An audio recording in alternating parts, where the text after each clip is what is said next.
Сексологқа жалпы бару керек па? Не үшін бару керек? Қай жағдайда бару керек? Жалпы бұл ұят па?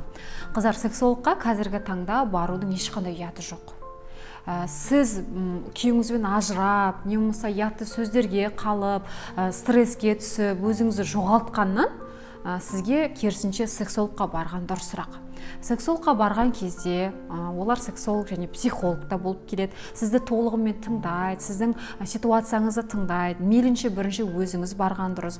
Барлық өзіңіздің эмоцияларыңызды, өзіңіздің ойлағандарыңызды барлығын айтсаңыздар болады да. Сонымен қатар одан кейінгі күндері сіздер күйеулеріңізбен барсаңыздар болады. Міне екеулеріңіздің жағдайларыңызды естіп, не үшін ұрыс керіс болып жатыр, нені түсінбей жатсыздар, не үшін ажырасайын деп жатсыздар, тағы да осы ситуациялардың барлығын ашып, сонымен қатар интимдік өмірде не дұрыс болмай жатыр, төсек қатынасы қалай болып жатыр, дұрыс емес болып жатыр ма, қай жағынан дұрыс емес болып жатыр. Міне осының барлығын бізде зерттейтін, соны түсіндіріп айтатын ол кәдімгі өз маманы бар, ол сексологтар. Оған барудың ешқандай ұяты жоқ.